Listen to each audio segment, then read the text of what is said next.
नमस्कार। चलिए आज जरा समय में पीछे चलते हैं। एक ऐसी दुनिया में जो आज की टेक्नोलॉजी के बिना ही बना दी गई थी। एक ऐसी सभ्यता जिसने 50 लाख लोगों के लिए शहर बसाए और एक ऐसी इंजीनियरिंग का इस्तेमाल किया जो आज भी हमें सोचने पर मजबूर कर देती है। आइए हड़प्पा सभ्यता के कुछ रहस्यों से पर्दा उठाते हैं। 50 लाख से भी ज्यादा। सुनने में शायद ये सिर्फ एक नंबर लगे, पर ये कोई मामूली बात नहीं है। ये आबादी थी सिंधु घाटी सभ्यता की, जब वो अपने पीक पर थी। सोचिए जरा, हजारों साल पहले के हिसाब से ये संख्या कितनी कितनी ज्यादा रही होगी। अब इस विशाल आबादी को थोड़ा और समझने की कोशिश करते हैं। लगभग 4,500 साल पहले की बात है। उस वक्त सिंधु घाटी सभ्यता कोई छोटी मोटी सभ्यता नहीं थी, बल्कि मेसोपोटामिया और प्राचीन मिस्र जैसी बड़ी बड़ी शक्तियों को टक्कर दे रही थी। मतलब ये कोई दुनिया से कटी हुई बस्ती नहीं थी, बल्कि उस समय की दुनिया में एक बहुत बड़ी ताकत, एक मेजर प्लेयर थी। तो सवाल यही उठता है कि बिना किसी मॉडर्न टेक्नोलॉजी के आखिर उन्होंने इतने बड़े समाज को, इतने सारे लोगों को कैसे संभाला, कैसे सब कुछ व्यवस्थित रखा। ये एक ऐसा रहस्य है जिसकी परतों को हम आज खोलने की कोशिश करेंगे। तो इसका जवाब कहां मिलेगा? जवाब छिपा है उन्हीं चीजों में जो वो अपने पीछे छोड़ गए। जो आर्कियोलॉजिस्ट हैं वो इसी समाज को समझने के लिए उनकी कलाकृतियों और खास तौर पर उनकी बनाई इमारतों के स्ट्रक्चर को स्टडी करते हैं। और यकीन मानिए, ये इमारतें हमें एक पूरी कहानी सुनाती हैं। तो देखिए, इस सभ्यता को समझने के दो नजरिए हो सकते हैं। एक है वास्तुकला यानी आर्किटेक्चर। इससे हमें उनकी बड़ी बड़ी प्लानिंग, उनकी इंजीनियरिंग और उनके सिस्टम के बारे में पता चलता है। और दूसरा है मूर्तिकला यानी स्कल्पचर। इससे हमें उनकी क्रिएटिविटी, उनके आर्टिस्टिक साइड की एक झलक मिलती है। और जब हम उनकी कामयाबी का राज ढूंढते हैं तो जो सबसे बड़ा सुराग मिलता है ना, वो उनके आर्किटेक्चर से ही आता है। उनकी असली जीनियस, उनका असली टैलेंट उनके शहरों की डिटेल्ड प्लानिंग में छिपा था। तो क्या था उनका मास्टर प्लान? जरा सोचकर देखिए। पूरे के पूरे शहर एक ग्रिड पैटर्न पर बने थे। सड़कें एक दूसरे को बिल्कुल 90 डिग्री के एंगल पर एकदम सटीक समकोण पर काटती थीं। बिल्कुल वैसे जैसे आज के कई मॉडर्न शहर बसाए जाते हैं। शहरों को सुरक्षित रखने के लिए किलेबंदी थी। और जो सबसे कमाल की बात थी, वो थी उनकी डिटेल्ड ड्रेनेज और वाटर मैनेजमेंट सिस्टम। मतलब गजब। और ये सब हजारों साल पहले। और बात सिर्फ शहर के लेआउट की नहीं थी।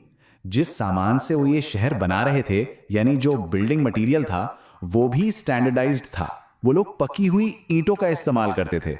ये ईंटें न सिर्फ बहुत मजबूत होती थीं, बल्कि सबका साइज भी एकदम फिक्स होता था। इस तरह का स्टैंडर्डाइजेशन दिखाता है कि उनकी प्लानिंग और कंस्ट्रक्शन का लेवल कितना कितना ऊंचा था। तो चलिए अब इस बड़ी पिक्चर से थोड़ा जूम इन करते हैं और चलते हैं उनके सबसे मशहूर शहरों में से एक, मोहनजोदारो। देखते हैं वहां की कुछ खास इमारतों को।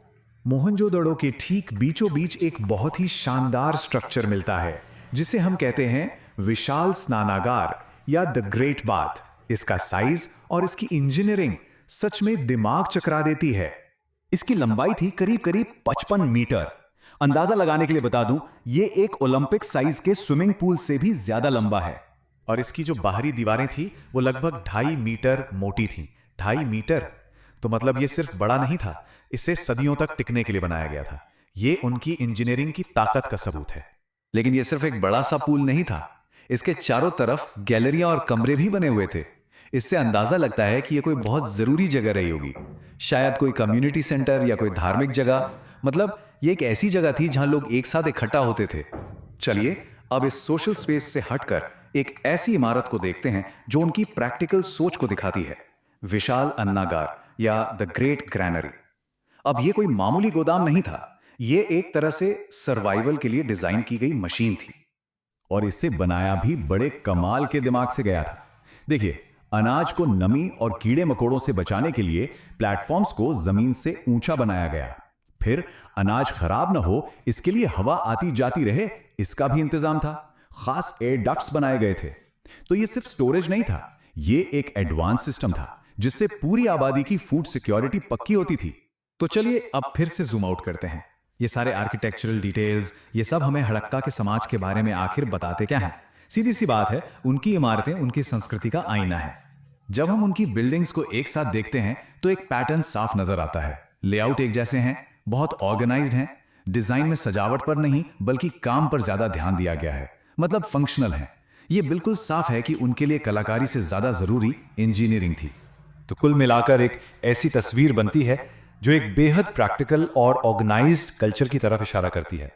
ये एक ऐसी सभ्यता थी जिसने दिखावे से ज्यादा फंक्शन को, बिखराव से ज्यादा ऑर्डर को और पर्सनल लग्जरी से ज्यादा कम्युनिटी की जरूरत को अहमियत दी।